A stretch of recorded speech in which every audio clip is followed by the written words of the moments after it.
can be put to election. I think there's nothing pressing to get it done. I do appreciate Mr. Harder's opinions. However, I think we're going a little quick here, and again, I think it only tends to the credence of this council and people beginning to trust some of us in regard to some of the decisions. And I think the council members here showing an interest in trying to listen to the public, and I think that's where we're at. So I look forward to going forward with it. I think you know, the NRC is doing their part to get as many people in there as they can, especially for economic development.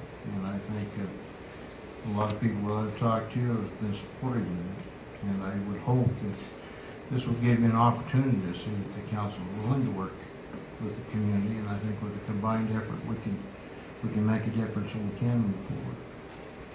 Thank you. What I do know is that this is an incredibly long-term project. And it's going to take multiple generations of city councils supporting it and being involved with it, etc., which in turn means that the citizenry in general has to be supporting city council in doing this thing. So I think that this is most probably the best decision we can make. I'd like to say thank you. I've been at every meeting, and I'm fighting for the cause of let us vote.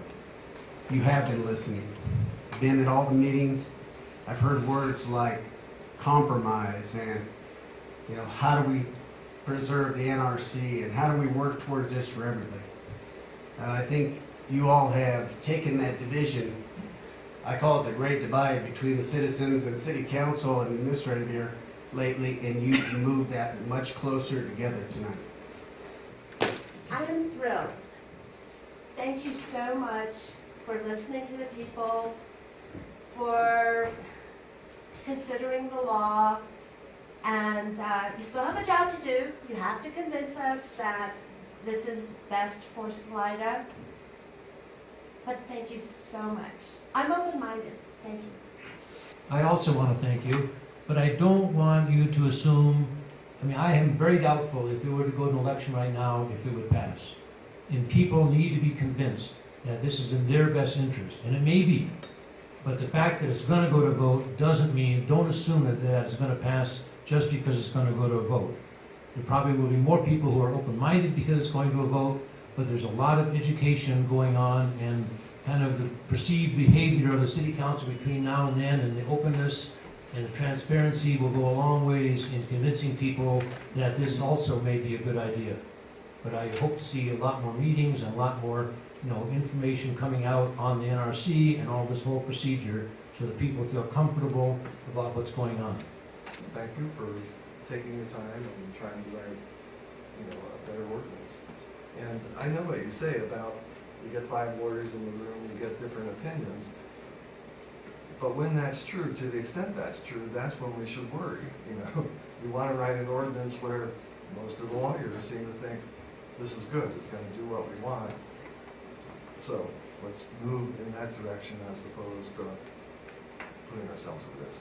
So thank you. Move we permanently table Ordinance 1, 2013. Okay, and then if we, well, let's go ahead and do that. Second. Okay. Is that a roll call? You need a roll call. Jan, we'll do a roll call vote, please. We have a motion to table this indefinitely. A second. Okay. Councilman Yerke? Yes. Regretfully. Councilman Moore? Yes. Councilman Bowers? Yes. And Councilman Baker? Yes, I agree with Tom. Okay, and with that, I think you have direction to go ahead and rewrite this ordinance and prepare to get it on a ballot in November.